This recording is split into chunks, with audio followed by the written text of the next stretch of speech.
The morning sky over Europe was strangely quiet before the first engines rose from the horizon. A German officer later recalled looking up and feeling as if the heavens themselves were made of steel, layer upon layer of American bombers stretching beyond sight. It was a vision of industrial power so vast that it seemed impossible only a few years earlier. To understand how such overwhelming force became reality, we have to turn back to a moment far removed from the battlefield, a quiet office in Detroit, May 1940. William Knudsen, president of General Motors, held a telegram from Washington. In it, President Roosevelt demanded something the world believed America could never deliver: an industrial surge capable of producing 50,000 military aircraft a year.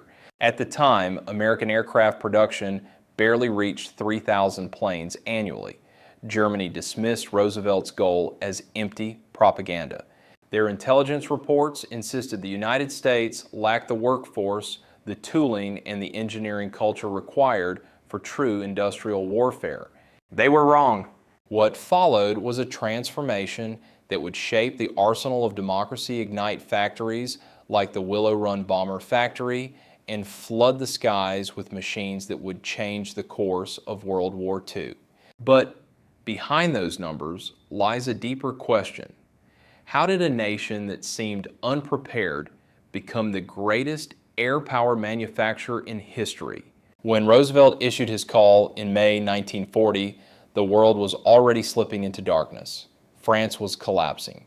Belgium and the Netherlands had fallen in rapid succession. British forces were being pushed toward the sea.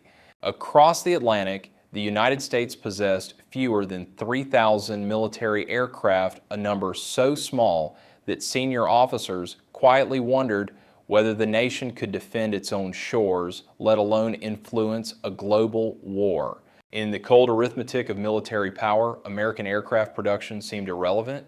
Yet, Roosevelt's demand for 50,000 aircraft a year was not merely a strategic calculation. It was a recognition that industrial might, if properly organized, could determine the fate of nations. But to German intelligence, the proposal was laughable. Their analysts compiled reports insisting America was a land of farmers and automobile workers, not an engine of industrial warfare. They calculated that even under ideal conditions, the United States might reach 10,000 aircraft a year by 1942. Anything more, they said, was fantasy. These assessments were not entirely unreasonable. American aircraft factories in 1939 resembled craft workshops more than modern production lines. At companies like Boeing Douglas and Lockheed, skilled teams built aircraft one at a time, hand-fitting components, shaping metal by feel, and adjusting every part until it matched. Precision existed, but scale did not. There were no moving assembly lines, no interchangeable parts, and no system capable of multiplying output by tens of thousands. Germany saw this and concluded American aircraft production could never threaten the Luftwaffe. But in Detroit, one man recognized what the Germans had missed. Charles Sorenson, Ford Motor Company's master of production, understood that assembly lines were not bound by the product they built. They were bound by process. He had watched the automobile shift from craft guilds to mass production, a revolution that turned the Model T into the most manufactured machine in human history. To Sorenson, the idea that aircraft could not be mass-produced was a failure of imagination, not engineering.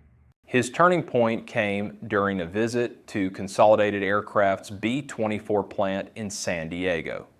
Sorenson walked the factory floor and saw workers building one bomber a day, measuring by hand, drilling by hand, filing edges to make mismatched parts fit. It reminded him not of modern industry, but of the world before Henry Ford's assembly line. That night in a hotel room at the Coronado, he spread sketches across the table. He imagined breaking the B-24 into sub-assemblies, standardizing every piece and designing tooling capable of producing identical components hour after hour. What emerged on paper was radical, a system that could produce one B-24 every single hour. It was an idea so ambitious that even aircraft executives laughed. But Sorenson knew what few understood in 1940, that America's strength was not in what it was building, but in what it could build. His plan would soon give rise to the Willow Run bomber factory, a place destined to become the beating heart of the arsenal of democracy. And facing him was the most important question of all: would the nation trust him enough to try? The decision to build the Willow Run bomber factory marked the beginning of one of the largest industrial experiments in human history.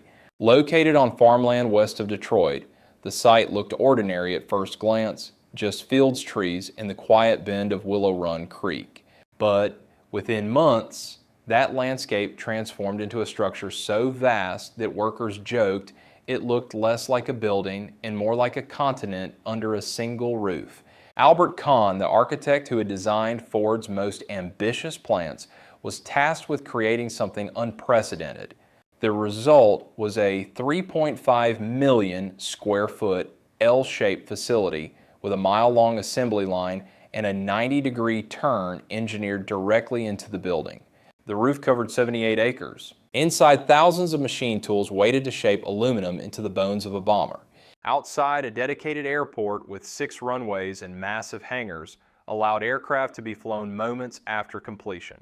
It was not merely a factory, it was a city, power station, fire department, medical facilities, cafeterias, bus terminals built for one purpose: to change the future of American aircraft production. But size alone did not equal success.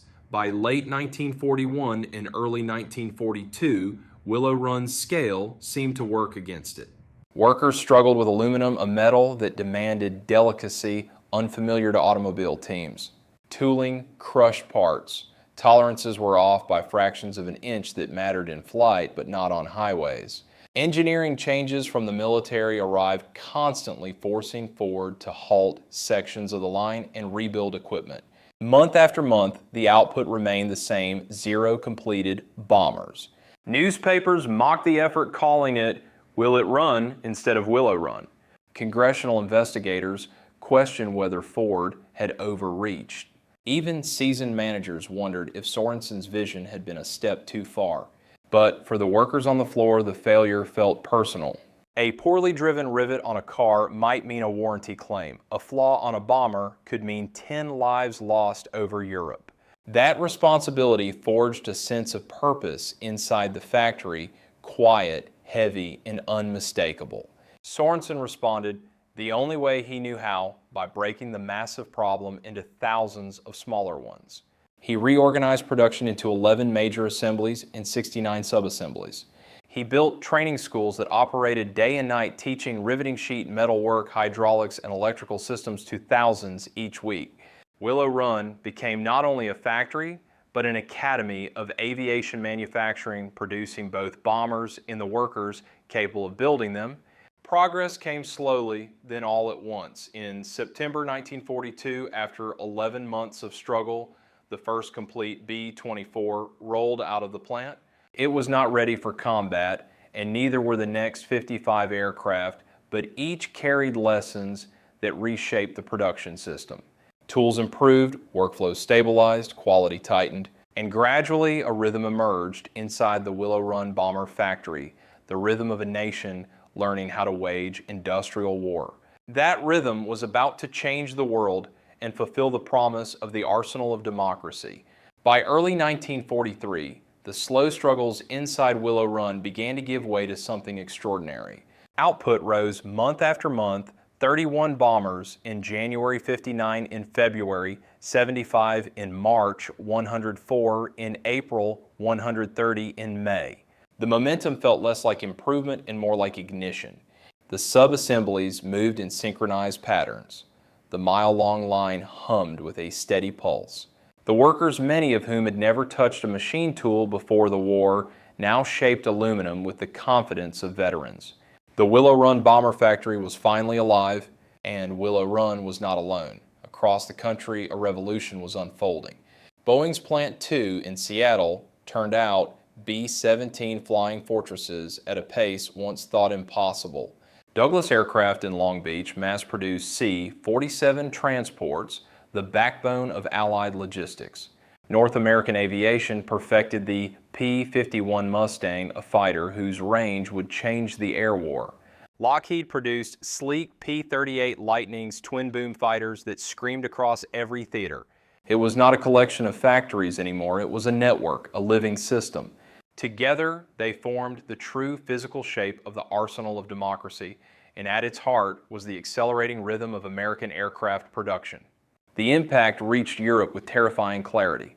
By mid-1943, German fighter pilots reported bomber formations that stretched from horizon to horizon, hundreds of B-17S and B-24S, guarded by waves of P-47S, and later the long-legged P-51S. Pilots who once claimed air superiority now described the sky as an avalanche. When one bomber fell, two more seemed to take its place the next day. When Germany destroyed a squadron, America replaced it within a week. Industrial war had its own logic, and Germany was beginning to understand it. The starkest lesson came during the Battle of the Bulge. The Germans launched their winter offensive under heavy cloud cover, knowing Allied air power was grounded. For several days, their columns punched through Belgian forests. But on December 23rd, the clouds lifted. Clear skies returned along with the sound of engines. Hundreds of American fighters swept over the front lines. P-47 Thunderbolts dove onto armor columns. P-38 Lightnings hunted supply convoys. B-26 Marauders smashed road junctions and bridges. Heavy bombers of the 8th Air Force left their strategic targets and turned toward the Ardennes, dropping thousands of tons of bombs across German positions. More than 74,000 sorties and 111,000 tons of explosives fell in just a few weeks. One German officer described the scene as a sky filled with machines built by a nation we believed could not build them. That belief, rooted in early intelligence reports that dismissed American aircraft production, had become a fatal error. Germany was fighting not just pilots, but factories. It was fighting the speed of retooling, the reach of supply chains, the discipline of the assembly line. It was fighting Willow Run, Seattle, Long Beach, Fort Worth cities of smoke and steel that never slept. By 1945, the Luftwaffe no longer controlled the sky. It could barely rise into it. And overhead flew the machines born from the Willow Run bomber factory, the factories of the West Coast, and the vast engine of the arsenal of democracy machines that made German defeat only a matter of time. Long before victory was visible on any battlefield, a few American leaders understood where the war would truly be won. William Knudsen, once the most powerful industrial executive in the country, became the quiet architect of national mobilization. From Washington, he coordinated thousands of companies, redirecting steel, rubber, aluminum, and labor into a single purpose. In his view, courage and tactics mattered, but the side with deeper factories, faster retooling, and steadier supply chains would shape the final outcome. From that perspective, American aircraft production was not just an industrial achievement, it was a new form of national power. Across the ocean, Germany saw the consequences of misunderstanding that power.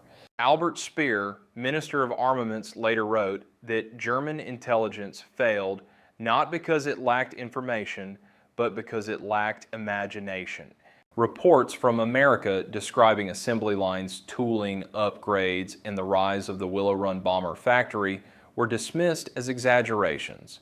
Hitler believed quality would defeat quantity. Speer understood too late that quantity could evolve faster than quality could be perfected.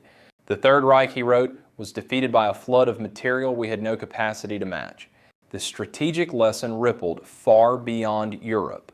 For Britain, Soviet Russia, and the occupied nations, America's manufacturing surge became proof that industrial democracy could outproduce totalitarian militarism. Roosevelt's phrase, "the arsenal of democracy," was not propaganda, but a description of a global lifeline.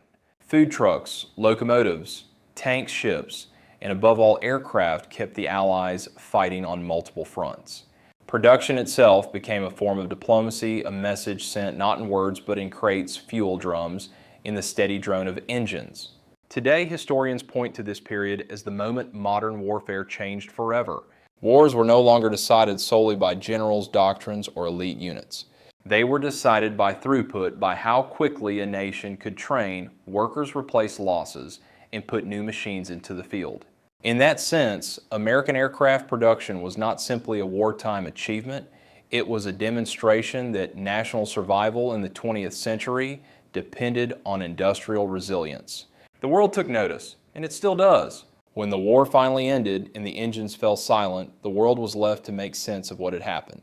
Factories that once roared day and night began to empty. The long assembly lines slowed, then stopped.